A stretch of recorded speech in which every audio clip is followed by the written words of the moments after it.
Mohindi is her mother's second child. If she's lucky, she'll live beyond 50. But 1 in 6 of her generation will die before they are 5. In 1983, the World Health Organization and UNICEF joined forces on a massive vaccination program to rid the world of the 6 killer diseases: measles, tuberculosis, diphtheria, whooping cough, tetanus and polio. The virus has certainly been circulating around here. The conditions are perfect. Dirty hands, contaminated food, even a sneeze could be the source of infection. A worldwide battle against disease in The Planned Miracle, a 3-part series beginning on Monday at 7:40 on 2.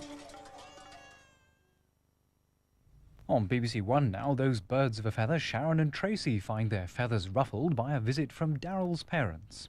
Here on 2, in an hour and 5 minutes, we join forces with Radio 3 in stereo and with television sound in stereo where available for Sir Michael Tippett's acclaimed opera New Year, recreated tonight in a special television production. Well, before then, we've a profile of this prolific man, now regarded as Britain's most senior composer. Sir Michael Tippett speaks of his songs of experience. And now New Year, by Sir Michael Tippett, in a new production specially created for television. It takes place in the urban wasteland of Terrortown, where a young child psychologist, Joanne, lives with her disturbed foster brother Donnie and their foster mother Nan. On New Year's Eve, their lives are entered and transformed by visitors from another time and another universe.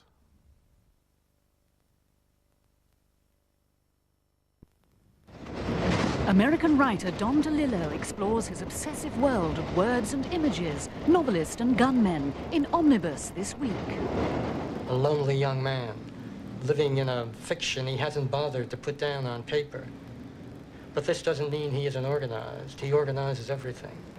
He invents a false name, orders a gun through the mail, then looks around for someone famous he can shoot.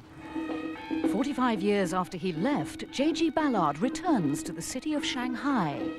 I mean, I keep trying to think what would have happened had the war not taken place. I would have gone on living here and probably would have gone on living in Shanghai. So I have I see around me here a sort of alternate life that I never actually managed to live. Literary Giants, this week on BBC TV. Mummy had a friend in the country. His name is Mark. He has a wife and 2 girls. He phoned his wife every night really quietly. Starting on Wednesday on BBC Two, The Men's Room is a story of love and betrayal. It's just Mark Carlton, you know, the head of my department. It's a final run-through of my thesis. God, he's a boring man. Don't expect to change him. Oh, Sally, I learned that when I was about 16 years old. No, that's when we were told it. I don't know any woman who actually believes it. I think the species will probably die out.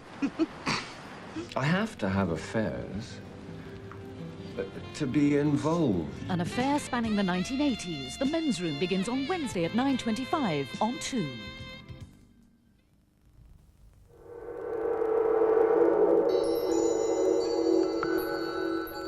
Now on 2, we continue our season of films made in Japan with a true story of the conflict between honor and loyalty in 16th century feudal Japan.